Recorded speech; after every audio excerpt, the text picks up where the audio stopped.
Welcome, folks, to the Church Solutions Podcast. This is episode number 447, but who's counting? And I'm Steve Lacy, and you're Phil Thompson. That's right. Good job there, Steve. All right, and thanks, folks, for spending some time with us today. We got a guest that we're going to get to in just a moment. But how are you doing, Steve? Doing great, batching it.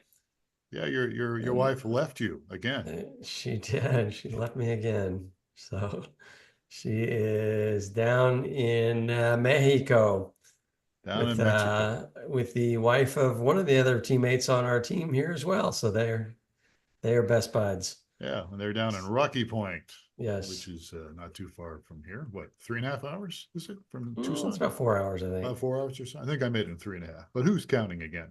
All right. So we're doing fine here. Thanks for being with us, folks. So let's get a couple things out of the way here, business wise. We have a webinar coming up October 22nd, and that webinar is called What Drives Your Stream? Master Your Church's Streaming Setup.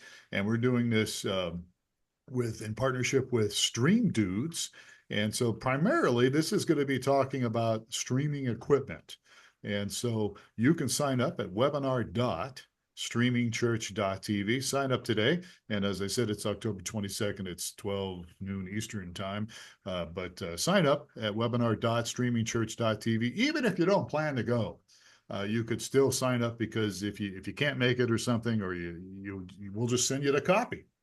We'll send you the recorded version of it. So Yeah. webinar.streamingchurch.tv. Going to be knowledge. We are the streaming experts, and they are the streaming equipment experts. That's So right. we don't sell or maintain. We sometimes recommend, but they're the ones that do it day to day. So that'll be good. Yeah, Stream Dudes. You can always check them out at streamdudes.com. Two great guys, Chris and John, good guys, and we're looking forward to that. So sign up for that as well. And while you're at it, this is brought to you by dailydive365.com. Check out dailydive365.com, and you might be surprised at what your sermon can do for you. Yes, preach once, inspire daily. That's right. All right. Get a daily message from your pastor in his voice. Yeah, it's actually creates daily devotionals as well as some other things, and it's pretty cool stuff. So check it out, dailydive365.com. I've already run into people that get it wrong. Somebody said the other day, daily drive? No, daily Could be. dive. That was my former career, was my daily drive. That's right. All right. 40-minute commute. All right, we're wasting time, We're huh? wasting precious time here. So our next guest hails from Ohio, my home state of Ohio. He's actually from Cleveland, Ohio, and he is with Missional Marketing. He oversees the research and development department. He also leads the AI division, AI for Churches, with AI podcast, newsletter, website, and Facebook group. He's also on the board at the Suicide Bridge Project, helping develop AI for Suicide Intervention Project. In fact, we met him at the Glue 2024 hackathon. And I mentioned this last week, but Glue is a technology company based out of Colorado, Boulder, Colorado, and they specialize in providing software solutions for ministries and faith-based organizations. And so they have various tools and things out there, and that's where we met. So please welcome David Thorne to the Church Solutions Podcast. David, how are you? Hey, I'm doing great here in Cleveland. That's right, in Cleveland. And so let me get off at the first question here. One of the most important questions of this podcast. How do you think the Guardians are going to do? Well, by the time probably this podcast come out, that the future will have already happened. But as of this exact moment, I feel very positive about the Guardians, and I think we're gonna keep going on in the playoffs. Hopefully, by the time people listen to this, we have won the World Series. All right, good. Actually, they'll hear it tomorrow. But all right, so all right, so the Guardians are the baseball team, and I grew up in Youngstown, Ohio, so I followed the Indians, well, the Guardians now, and so we have that in common. All right, so suicide. I was goofing around there, but let's get into something a little more serious. Suicide is now the 11th leading cause of death in the United States. Highest rates are among men, particularly white males. and they account for about 68% of all suicide deaths. Men are nearly 4 times more likely to die by suicide compared to women. And in addition to these completed suicides, an estimated 13.2 million adults seriously contemplated suicide, and 1.6 million made an attempt. So those are big numbers, and that's one of the reasons why we're talking to you today, David, because you presented something at the Glue Hackathon, and it was called what? The Suicide Bridge Project? Is that what it was called? Yes, so the nonprofit that we're a part of it, that I'm on the board of, is the Suicide Bridge Project, and we presented our project, which is the AI just for suicide intervention. Okay, all right. So I'm dominating this podcast already, but I'll let Steve Lacy Well, ask you some questions about this. tell us more about the Suicide Bridge Project. Yeah, so it started when the founder, who lives in San Francisco, he was a photographer, is a photographer, and one day he was walking across the Golden Gate Bridge, and he saw somebody jump. And basically, from that day forward, he found a life calling and was walking the Golden Gate Bridge every single day for over 6 years, just identifying people who are going to jump, uh, talking to people, or even people after they've jumped, every part of the process. And we connected with him just about 2 years ago, and at Missional Marketing, where our expertise is in building online stuff and related to online tools for churches specifically. But we kind of said, what would happen if our powers combined and we could try to identify people who long before they ever end up at the bridge? And with that, we launched into and developed our AI for Suicide intervention project, and that's kind of how it all got started. Yeah. So I had the benefit of seeing the video, the presentation you guys did at the hackathon. And I think I remember from the video that you said that the city of San Francisco was getting involved with this. What were they doing to try to prevent suicides there? Yeah, so the city of San Francisco built a net under it is basically about to finish a well over, I think, $400 million net under the Golden Gate Bridge. And does that work? It's one of the things where Jake, who has walked a bridge, has very strong thoughts on the matter. It's not a bad thing, but is it a good use of $400 million, and is it actually helpful?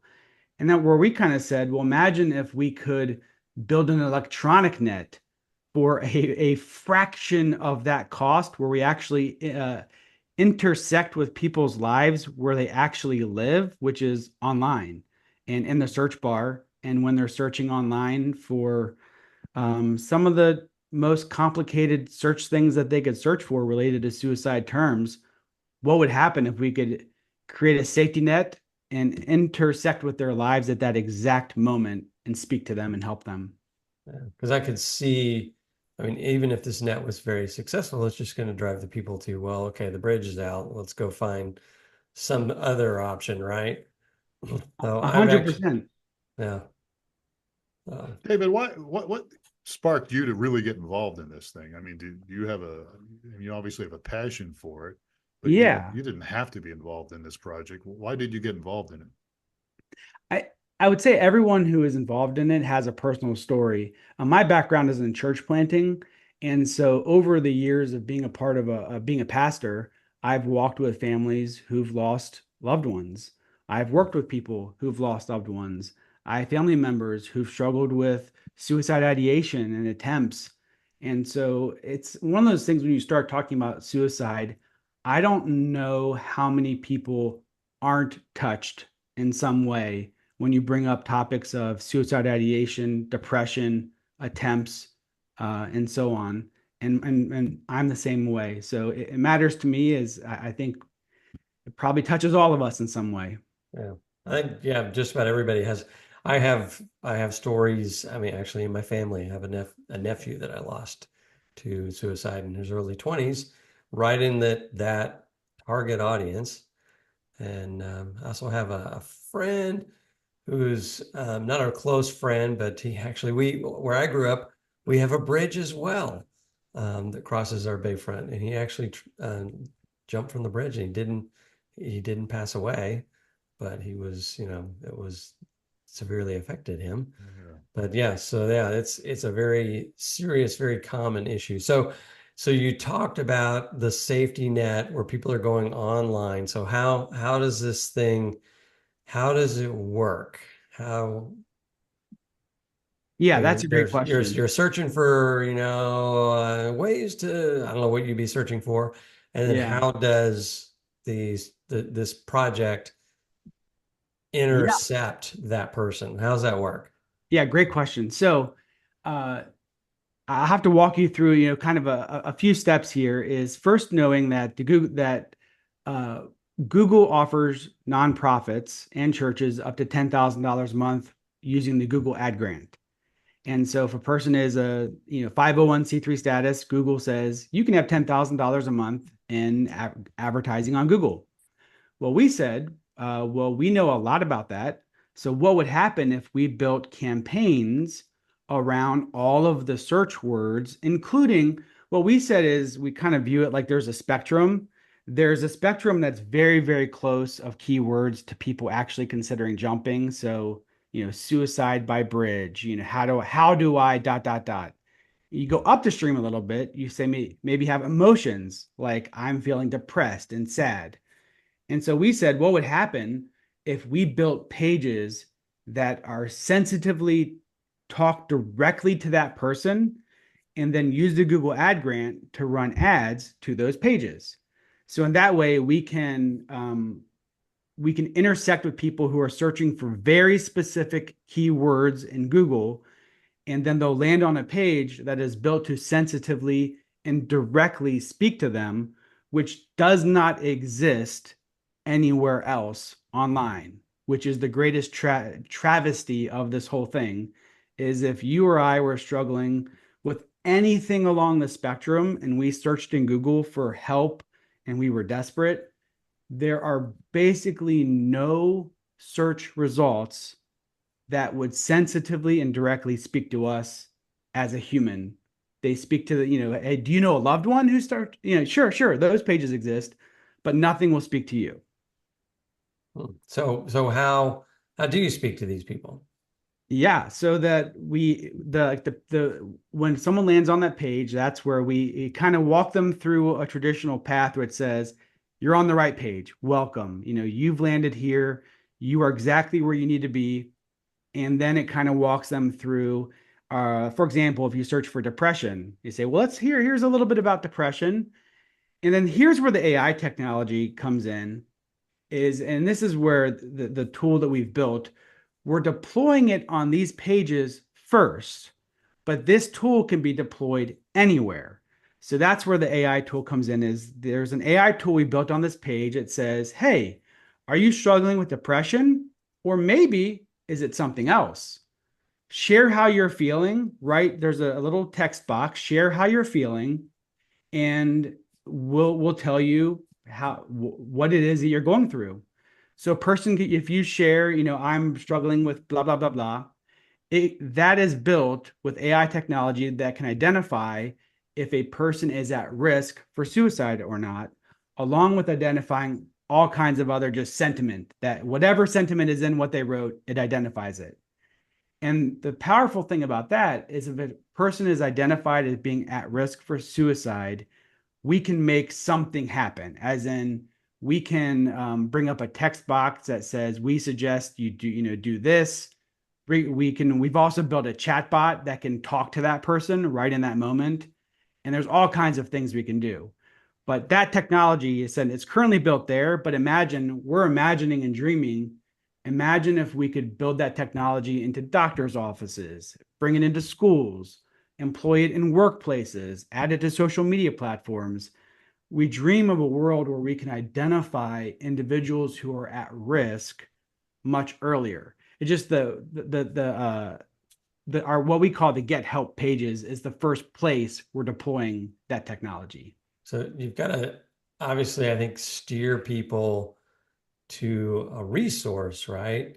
And so, and it's such a delicate arena that you don't want people to go, oh, I'm out of here. I'm off this page. These guys are, this is lame or whatever. I'm not getting what I want. To so how do you manage that? Do you have a set of resources that are lined up that you guys have vetted that you know that hey, this is where we want these people to end up? Or how do you steer that course, right? Well, and to your point, Steve, is that you're right. This is such a sensitive issue. I think that's where there are many organizations that they just kind of wash their hands of it. They're like, it's so dangerous. We just want to say, yeah, go somewhere else. And that's where I think the biggest resource that we have is biggest resource that everyone has in the world is the dial. I think it's 988. I always forget the number. But to dial, it said if you're in an emergency, dial 911. And then if you are, just not in an emergency right this second, then dial 988. That's the biggest resource we offer. On the pages, we also created the ability for someone to receive text encouragement. So if somebody just says, "Hey, I'm not suicidal, but I'm just looking for encouragement," we built in the pages the ability for someone just to receive encouragement. We're just thinking about what is every technology at our disposal that we can employ and use to help people who are at risk somewhere along the spectrum, to help turn them back for wherever they are. So they're Googling, something, a phrase, you have a paid ad, it takes they go, oh, that sounds like what I want. I'm interested in learning more about.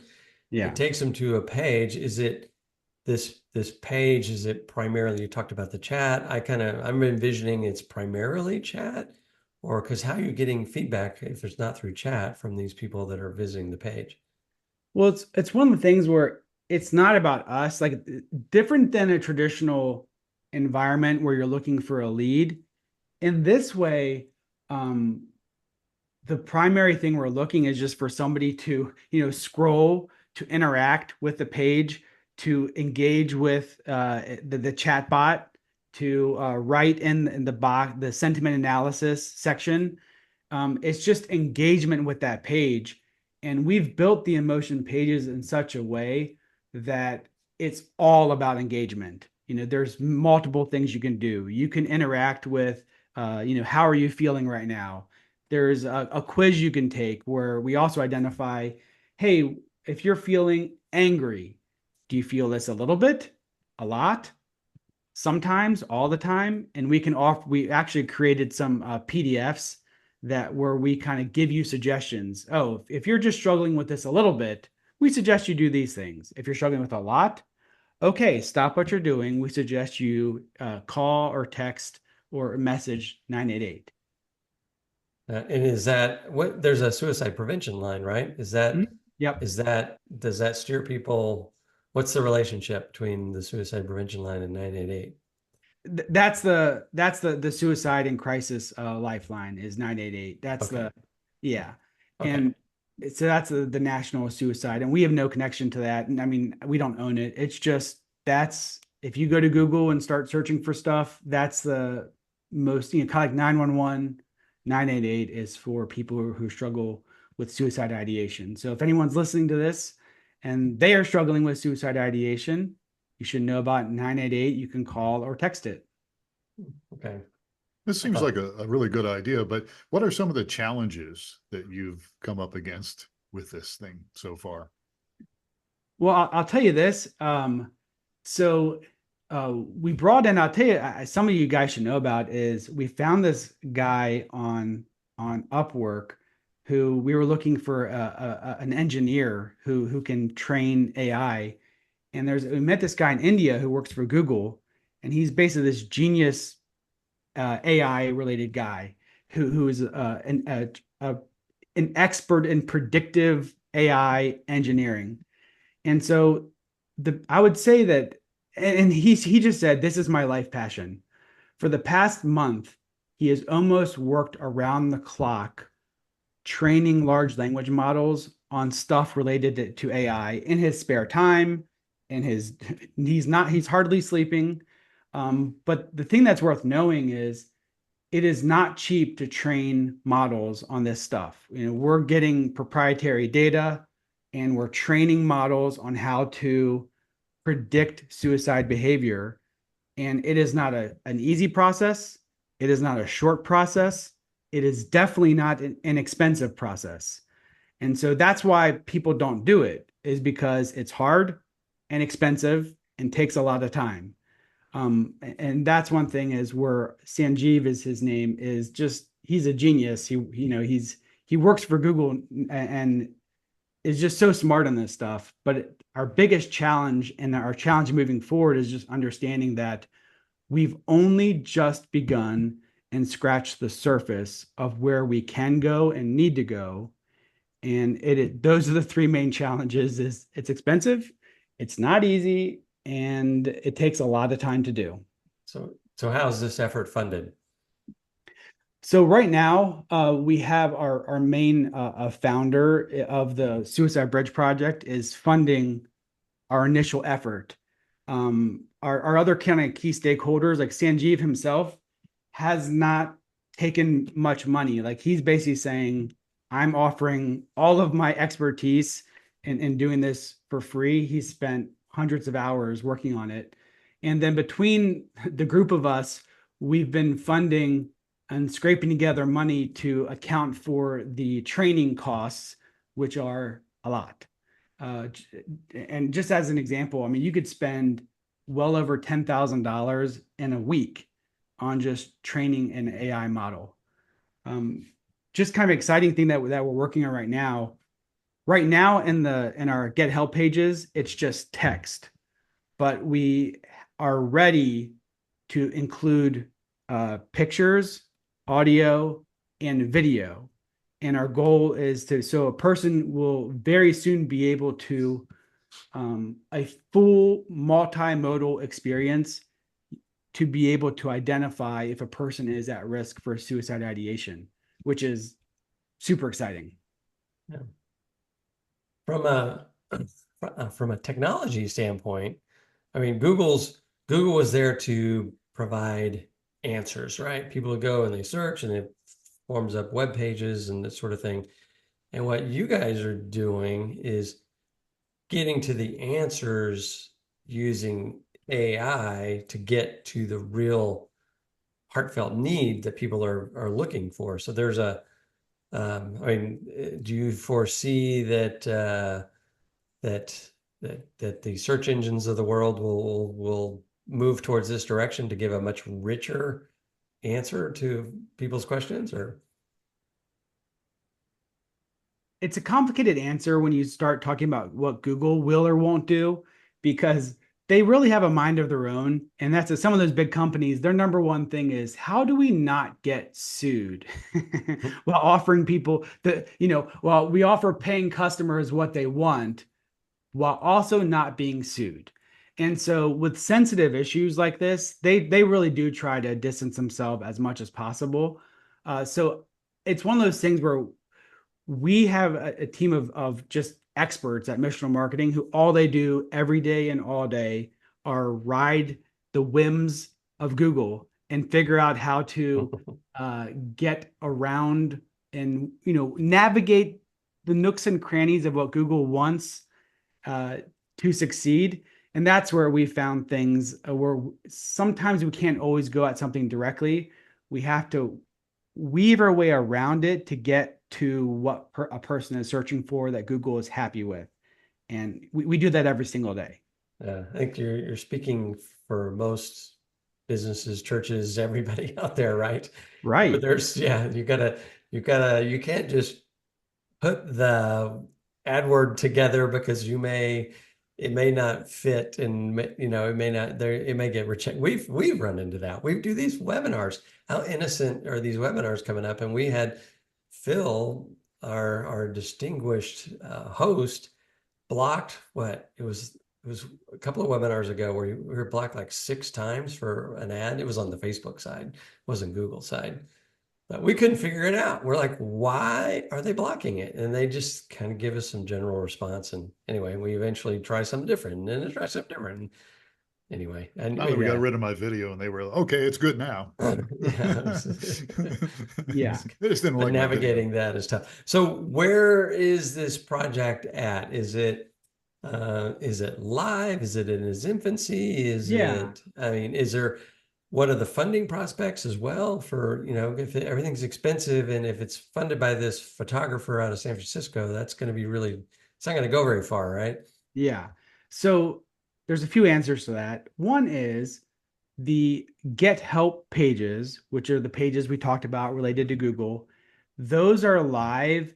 And what happens is we will identify local nonprofits across the country who we can help them get their we can't help them get their 501c3, but if they are a 501c3 status and they're interested in helping their community, their state, their area to have their own safety net, then we will launch a version of the Get Help pages using the Google Ad Grant for their area. So they would be spending that $10,000 in Google Ads for the area.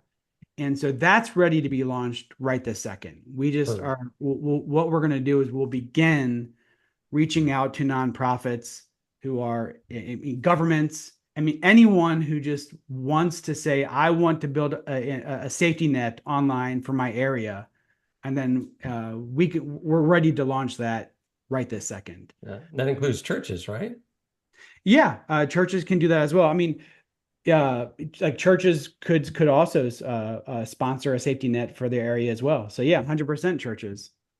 I would assume that would also be one of the resources that the AI may steer people towards, to your local church, or I don't know, is that the way it works, or is that Yeah, so it's one of those things where at Missional Marketing, we have a series of 125 pages built around topics like this. And that's kind of where our expertise kind of said, we've done this. We show millions of ads every single year to people using the Google Ad Grant. What if we applied that over here? Now, a church could use our Get Help pages as well. But it's one of those things where what we will probably do is backfill, kind of take what we've learned from the Get Help pages and make a more Christianized version similar to what we have on what we call the real life pages on Missional Marketing. But for people who are interested in just purely, it's not about the church, but we just want to help people, the Get Help pages are ready right this second.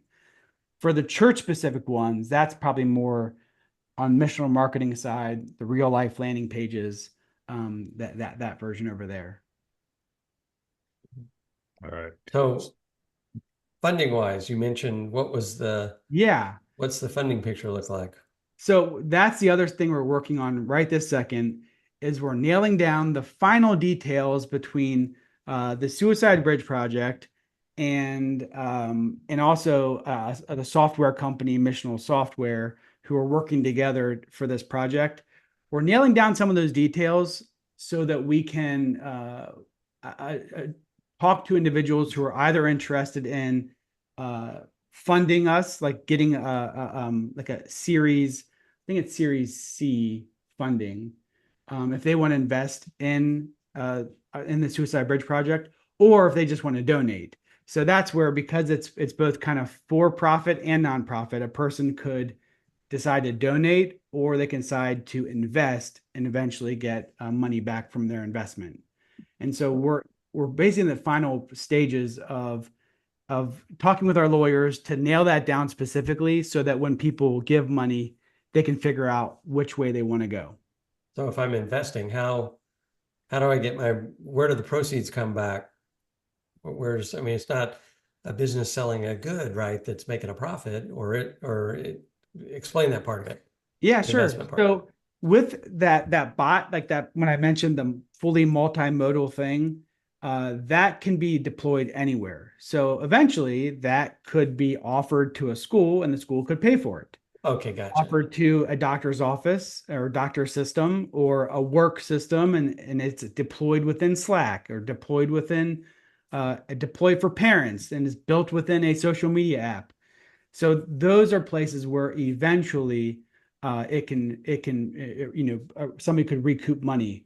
I just went to the AI conference in San Francisco about a month ago, and every single company out there, like, this is what they do. You train a model, you find your niche of what you're trying to of the problem you're trying to solve, and then you figure out a way that it solves a real world problem. And so the technology we're talking about here 100% can be deployed anywhere to solve a real world problem. Well, we're running out of time here. David, how can people get a hold of you? Yeah, so I would say you could go to suicidebridgeproject.org is a good place to start. Is a suicidebridgeproject.org is our nonprofit, and probably just start a conversation there. If you try to find me, I'm lots of places talking about AI related stuff on Twitter. On X. TikTok. On TikTok. I'm Dr. Thorne. Those are my initials, Dr. Thorne. And you can check out our Facebook group, AI for Churches. So those are a few very easy places. I'm on LinkedIn as well. So for a few places you could find me personally if you want to just ask me more questions and keep the conversation going. Speaking of asking questions, we're talking about a very sensitive subject here, but it's also a topic that we know has reached the minds of a lot of people. What would you say to somebody listening to this podcast right now that's maybe contemplating suicide? Yeah. Probably from what I've learned from just talking to a bunch of, psychologists and psychiatrists and, people counselors over this past, year, is just saying not now. In this moment, if you are struggling and you're thinking that this is the end, this is the moment you need to go, end your life, just not today. Just don't do it today. Stop and talk to somebody. Pick up your phone, text somebody, walk somewhere, um, go find another human, call 911. But whatever you do, just not right now. Yeah, I think that's good. That's good advice. All right, David Thorne's been our guest today on the Church Solutions podcast, and you heard how you can reach out to David. If you missed all that, you just want to reach out to us, you can do so by going to streamingchurch.tv. We have a chat box, or you can send us an email, support@streamingchurch.tv. We're out of time. David, thank you so much for spending some of your time today with us talking about this important subject. Yes, thanks so much. And thank you, Mr. Steve Lacy. I'm glad to be here. And most of all, we appreciate those of you listening to the Church Solutions podcast or watching. Be sure and subscribe if you have not yet. And again, if we can help you, if anything, reach out to us. My name is Phil Thompson. Please take care of yourself and each other, and we'll catch you again on another episode of the Church Solutions podcast.